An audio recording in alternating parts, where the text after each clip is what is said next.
Imagine waking up tomorrow and realizing that everything you've been taught about who you are, every label, every expectation, every limitation, was never truly yours to begin with. What if I told you that you are not a number, not a category, not a role to play, but a limitless soul with infinite potential? Would you believe it? Would you finally see that the real power lies not in what others say you are, but in what you choose to become? In today's world, we're constantly surrounded by numbers. We're measured, weighed, scored, ranked, and categorized by our jobs, our schools, even our social media presence. Think about it. When you meet someone new, one of the first things they ask is, "What do you do?" As if your profession, your paycheck, or your status is the sum total of who you are. We live in a society that worships statistics, test scores, follower counts, bank balances, step counts. Algorithms tell us what to watch, what to wear, what to think. But here's the thing. In the rush to fit in, to be seen, in the eyes of others to become something acceptable, we lose something far more precious. We lose ourselves. You see, when you allow yourself to be reduced to a number, you trade in your uniqueness for approval, a category, a nice, neat box you can be placed into. And once you're in that box, you start adjusting your behavior to match it, not because it feels right, but because it's expected. That's where the real danger lies. Because when we forget who we are, when we silence that quiet voice within us just to be part of the crowd, we begin to drift. And the worst part? We don't even realize it's happening. We get so caught up in performing, being the good student, the high achiever, the likable one, the productive one, that we lose our connection to something deeper. We forget that we are not machines. We are not products. We are not statistics. We are not here to impress or outperform anyone. We are souls, each of us, with our own light, our own flaws, our own voice that's longing to be heard beneath the noise. And yet, look around. The pressure to conform is everywhere. Be more attractive, be more successful, be more efficient, be more visible. We are taught that our worth is in how much we produce or how many people recognize us. Even our so-called self-worth has been hijacked. If the numbers look good, we feel good. If they don't, we spiral. But ask yourself, what if you stripped away all the numbers, the grades, the likes, the labels, the awards, the resumes? What would remain? Would you still know who you are? Because that's where the soul lives. The soul isn't interested in comparison. It doesn't care about how you rank against anyone else. It's only interested in truth, in depth, in meaning, in becoming whole. And that kind of growth doesn't come from being better than others. It comes from becoming more of yourself. Not the self the world told you to be, but the self that existed before the world told you anything at all. Let me tell you this. No algorithm, no exam, no number on a screen can measure the fire that burns inside a human being who's connected to their truth. And that fire? It isn't loud. It doesn't need applause. It just burns steadily, silently, guiding you forward if only you listen. But to hear it, you have to be still. You have to stop running toward external validation and start walking toward inner alignment. And that can feel terrifying, because when you stop performing, when you stop being the version of yourself that pleases everyone else, you might feel alone. Good. That loneliness, that discomfort, that's the sign that you're waking up. You're remembering that your worth isn't something that can be given to you. It's something that was never lost to begin with, only forgotten. You are not a number. You are a soul. We live in a world obsessed with labels. Introvert, extrovert, type A, type B, empath, overthinker, overachiever. They sound harmless, even helpful at times, right? They give us something to hold on to, something to explain why we are the way we are, but there's a quiet danger hidden in those categories. They don't just describe us, they begin to define us. The moment you say, "This is who I am," you stop becoming, you stop evolving, because now you have something to protect, an identity, a label, a neat little category. But the soul? The soul doesn't live in categories. It's fluid. It's vast. It's constantly changing, growing, expanding. You weren't meant to fit into a personality quiz result. You were meant to experience yourself, moment by moment, without needing to explain or limit what you find. You are not a category. You are not a type. You are not a role you were assigned by culture or circumstance. You are a soul. And that means you're beyond definition. You were born whole. Unique, irreplaceable. No one else has ever lived your life, felt your feelings, or carried your dreams. The danger is that the world doesn't always want you to know that. Because when you know how powerful you are, how unique you are, you become harder to control. So it trains you early on. Fit in. Obey the rules. Be realistic. Don't think too much. Don't feel too deeply. Just follow the path that's already paved for you, even if it leads you away from your truth. And it's subtle too, the pressure to belong, to be normal, to not rock the boat. You start adjusting yourself. You tone down your passion because it's too intense. You hide your fears because they're too dramatic. You quiet your creativity because it doesn't make money. You pretend to be something you're not, just to feel accepted. But let me ask you, what's the cost of that acceptance? You gain approval, yes. You gain comfort, yes. But what do you lose? You lose you. You lose that strange, beautiful, sacred thing that makes you, you. And once that starts to slip away, everything else starts to feel empty. Your work, your relationships, your dreams. Because none of it is connected to the real you, just the version. You weren't born to be liked, you were born to be real. And realness, the kind that comes from the soul, doesn't always look good on paper.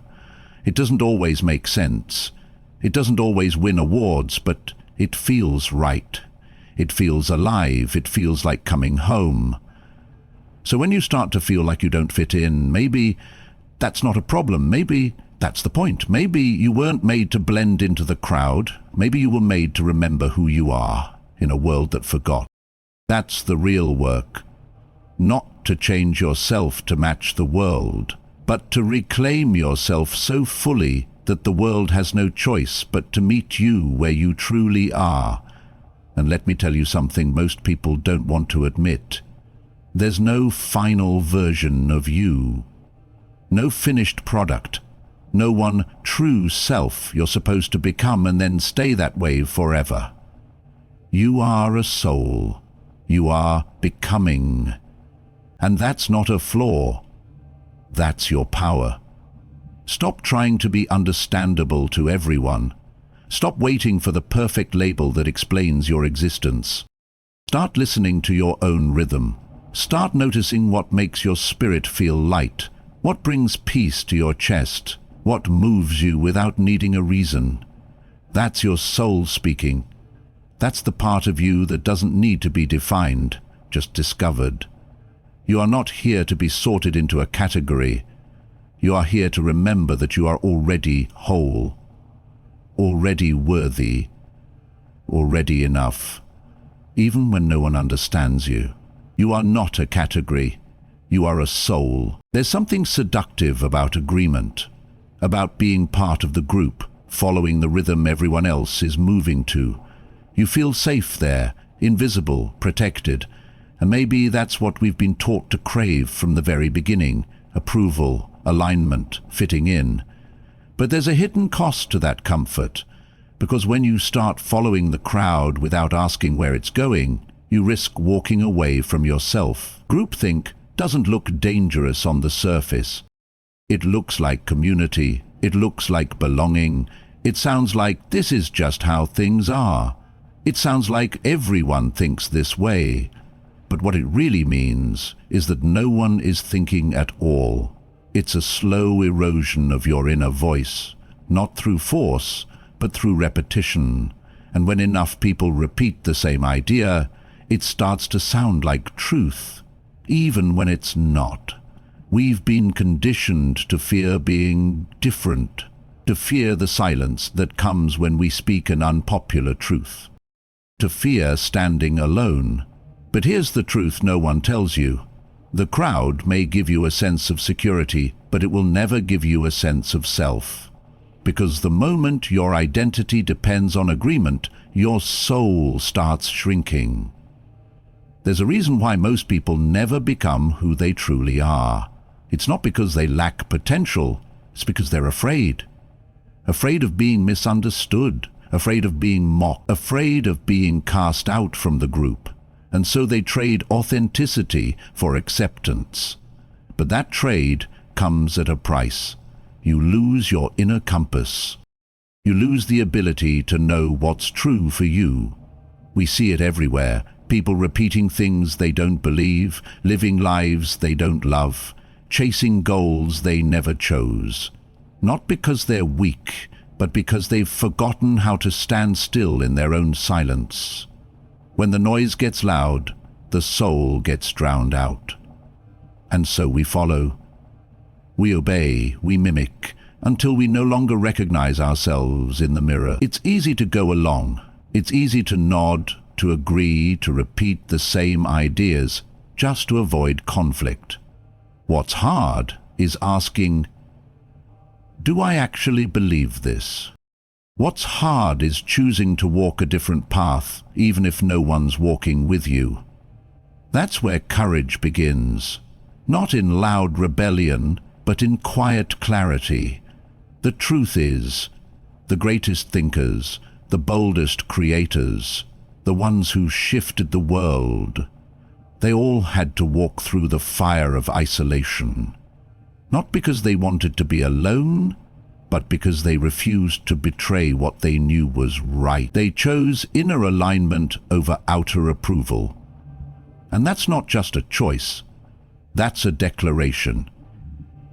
A declaration that says, I would rather be alone with truth than surrounded by comfort built on lies. You see, the soul doesn't thrive in imitation, it thrives in exploration. But if you're constantly looking around to see what everyone else is doing before you decide who to be, you'll never find your own rhythm. You'll be living someone else's life, carrying someone else's dreams, and wondering why it all feels so empty. We need to stop romanticizing agreement and start honoring awareness. Because the moment you step away from the herd, you begin to see clearly. And that clarity, even when it's uncomfortable, is what makes you alive. People may not understand you when you choose this path. They may resist you, question you, even try to pull you back into the safety of sameness. But remember, being misunderstood is not the enemy. Losing yourself is. So the next time the crowd moves in one direction, pause. Ask yourself, is this my truth, or just a habit I inherited? Is this belief mine, or was it handed to me by someone who never questioned it either? That pause, that awareness, is the beginning of freedom. Because real freedom doesn't come from doing whatever you want. It comes from knowing why you do what you do. It comes from stepping outside the noise and standing rooted in your own inner knowing. That's not rebellion. That's remembrance. You are not meant to echo the world. You are meant to awaken it. You are not a follower. You are a soul. Growth doesn't happen in the spotlight. It doesn't happen when you're being praised, applauded, or rewarded. Real growth happens in the quiet, in the uncomfortable, in those private moments when you're forced to confront something within yourself you've spent years avoiding. That's the truth no one tells you. The soul doesn't grow through performance. It grows through inner work. We live in a world obsessed with achievement. Everything is about progress, goals, checklists, moving forward, doing more. And while there's nothing wrong with ambition, we've confused external progress with internal evolution. Just because you're doing a lot doesn't mean you're becoming more whole. You can build a career, build a name, build a life, and still feel empty inside if you've never paused to meet the person who's actually living it. You can't grow if you keep running from your own reflection. And yet, that's what we do. We stay busy, we stay distracted, we stay entertained. Not because we're fulfilled, but because silence feels dangerous. Because when everything gets quiet, the things we've buried start to rise. The insecurities, the regrets, the old wounds we never healed, the questions we never answered. That's where the work begins. It's not glamorous. No one's going to clap for you when you sit alone with your pain. No one's giving out trophies for facing the parts of yourself you don't like. But that's where your soul starts to wake up. When you stop pretending and start being honest with yourself. Honest about what hurts, honest about what's missing, honest about who you've been and who you've become. Inner work is not about fixing yourself. You're not broken. It's about remembering the parts of you that you forgot trying to survive. It's about learning to sit with your darkness without being swallowed by it. It's about integrating all the pieces of you back together instead of living fragmented. It's easier to blame others, easier to say, "This is just how I am," and keep repeating the same patterns. But growth demands more. It demands that you turn inward, not to criticize but to understand, not to shame yourself but to look at your fears and ask, where did you come from? To look at your triggers and ask, what are you protecting me from? To look at your habits and ask, who taught me this? That kind of work takes bravery, because you have to walk into places inside yourself where no one else can follow, and it's lonely. But in that loneliness, you find truth. You start to realize that you don't need to be anyone else. You don't need to prove your worth. You just need to keep showing up for yourself, fully, honestly. And as you do that, something begins to shift. You become less reactive, less afraid, less dependent on the opinions of others. Not because you become cold or indifferent, but because you've developed a relationship with yourself that's rooted in reality, not performance. You begin to trust your own voice. You begin to honor your boundaries. And that's when real strength is born. Not from force, but from presence. People think healing means never feeling pain again. That's not true. Healing means becoming someone who can hold their pain without being controlled by it. Growth means learning how to move forward without abandoning the parts of yourself that are still learning how to stand. It means carrying your past with compassion, not shame. And here's something no one tells you. No one else can do this work for you. Not your parents, not your partner, not your mentor. It's yours, it's sacred.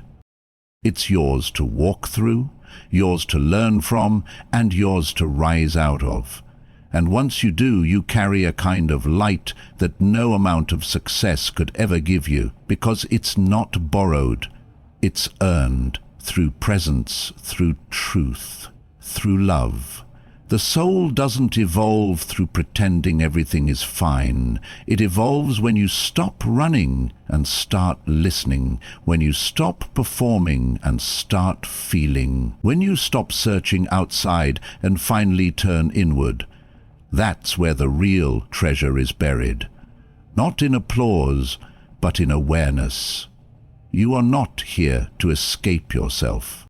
You are here to meet yourself fully, deeply, and without fear, You are not your pain. You are a soul. We grow up thinking freedom is out there somewhere, something to chase, something to earn, something you'll finally feel when you get the right job, make enough money, find the perfect relationship, or finally prove yourself. We imagine freedom as a destination, a reward waiting at the end of a long list of achievements. But the longer we chase it, the more it slips through our fingers. And that's when you begin to see the truth. Real freedom has nothing to do with circumstances. It's not about being able to do whatever you want, whenever you want. It's not about escaping responsibility or traveling the world or living without rules. That might look like freedom from the outside, but if you're still a prisoner inside your own mind, still ruled by fear, shame, anger, doubt, then none of those things will set you free. True freedom is internal.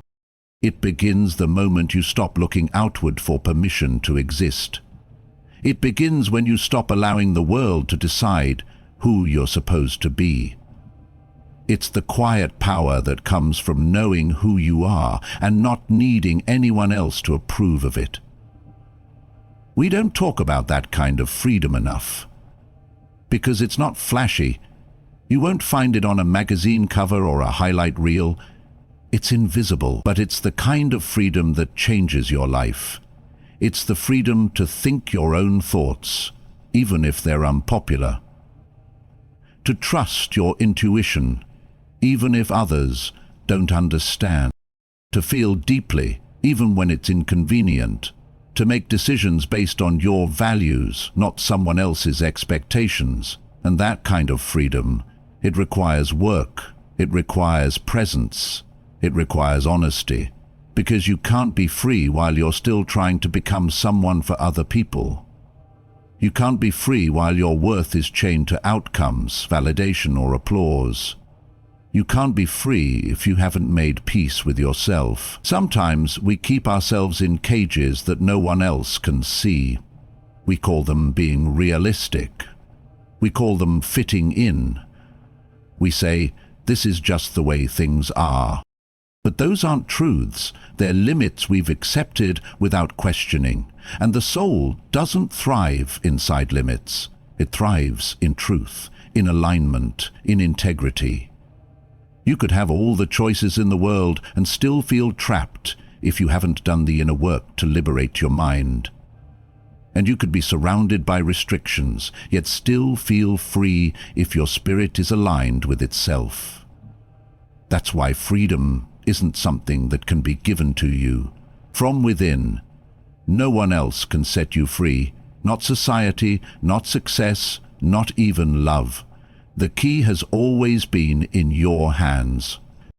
And sometimes the most radical thing you can do is stop trying to earn your freedom and start living like it's already yours. That means letting go of the need to prove anything, letting go of the masks, letting go of the narrative that you need to become something more before you're worthy of peace. You are already enough. You always have been. The only thing standing between you and your freedom is the belief that you are not yet ready for it. That you must first fix, achieve, improve. But that's just another form of captivity. That's just another story keeping you small. So start choosing differently. Speak when your voice shakes. Rest when the world demands hustle. Create for joy, not applause. Be honest, even if it's awkward. Choose connection over performance. Choose peace over noise. Choose soul over image. Because every time you choose authenticity, you break a chain. Every time you listen to your inner voice, you unlock a door.